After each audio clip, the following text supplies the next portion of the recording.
5. The risks were high. 4. It was a race against time. 3.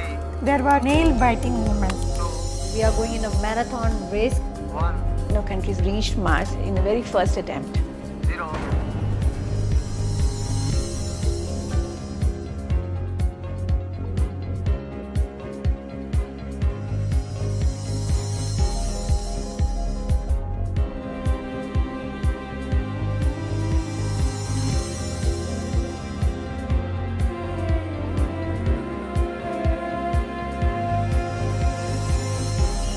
ISRO, that is the Indian Space Research Organization, was formed in the 1960s.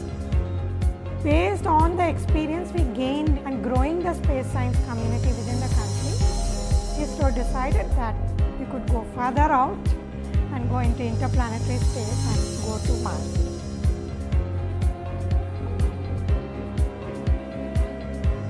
I am Sita. I work as the program director here. I coordinate all the space science activities of ISRO. MOM, or the Mars Orbiter Mission, was a mission to prove that we have the capability to actually reach a planet and orbit around it. That itself was a big challenge. MOM had to be built within 18 months. It was a race against time because we were all first timers working for an interplanetary mission. I don't think I ever thought I would be working in ISRO Satellite Center. If you are doing mission operations, you really don't need to watch a science fiction movie. You see that excitement in our day-to-day lives. I'm Nandini Harinath. I was designated as a project manager, mission design, and a deputy operations director for the Mars Orbiter mission. The placement of Earth and Mars such that you traverse with minimum energy, that comes once in 2 years. We wanted to get into a capture orbit. Capture orbit in the sense this orbiter remains around Mars. We went for an elliptical orbit because a more circular orbit would have required more fuel.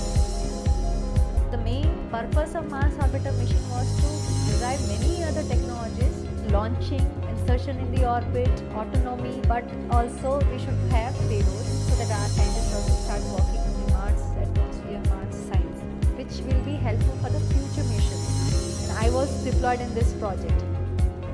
I'm Meenal Rohit and I'm a scientist engineer and I was project manager for methane sensors for Mars. That's one of the payloads which was flown in the Mars orbiter mission. When I was small, I saw many scientists wearing white garments and it was so fascinating. And at that moment I got like, oh wow, how good to be there.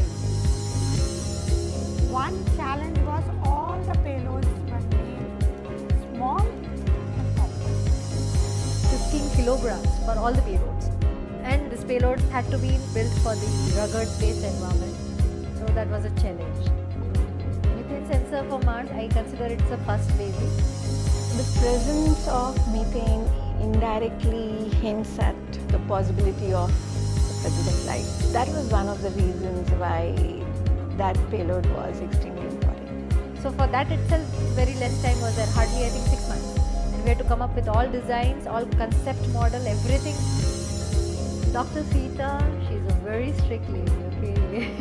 She was very particular, like what's the primary objective, whether your camera is going to meet that, how going to meet that, how you're going to demonstrate it.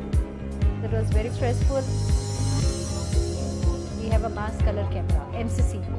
It was for outreach to the country, motivation and enthusiasm into the public they wanted to bring it.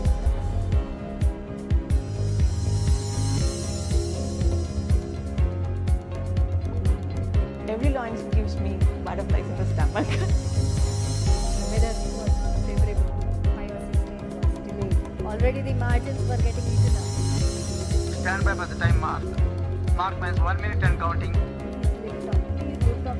3, 2, 1, 0, +1, +2, +3, +4, 5.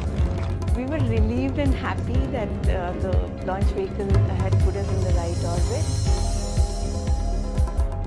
After some few hours, mass color camera was working. India came up there.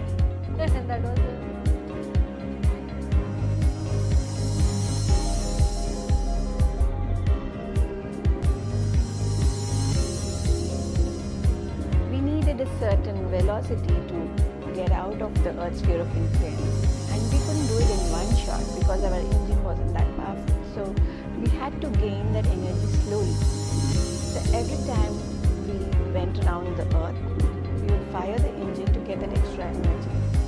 So after 6 such burns, the orbiter had enough velocity to exit from the Earth's sphere of influence, and it went into the cruise.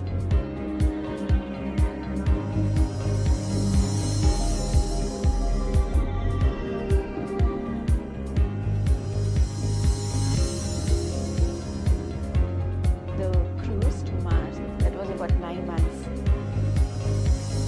Like a baby is delivered, but 9 months in the womb it has to be taken care.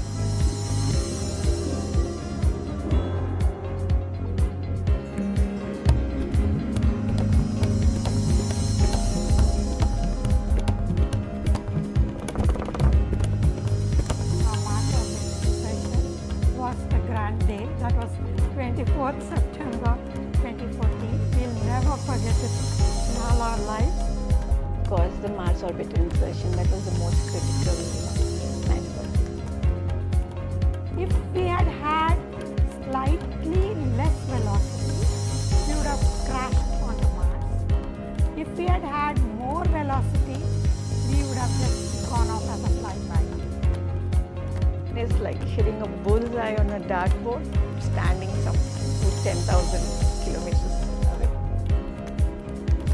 We monitored it. It went behind Mars, and then for 2 to 3 minutes we just were holding our breath. Communication was established, and we saw the telemetry, and that it was in orbit. That was probably the sweetest words we heard on that day. All protocol was broken. Everybody got up from the guns.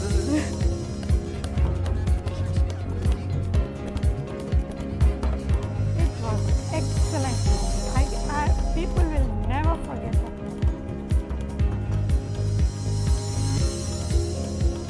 Then Madam Sita asked, what is there in the radar? Now the focus turned on the camera. These images from various Mars missions were actually using mosaiced images of using several hundred images. And because the orbit, the farthest point was 80,000 kilometers away, we could get the entire Mars disk in one single frame.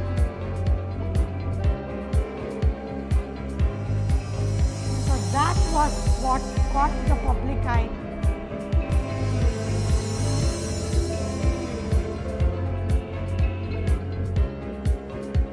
That is the reward. We are there looking with our own eyes. We had designed it for a 6-month flight. And since our instruments are working well, we continue to operate the mission and take as much data as we can.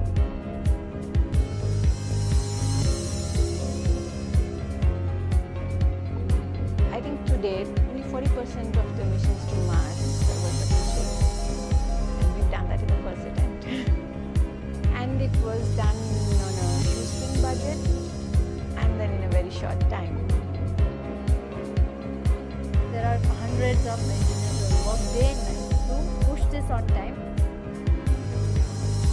When I started my career, there were few ladies working along with me, and now there are quite a lot of women in both science and engineering working in ISRO.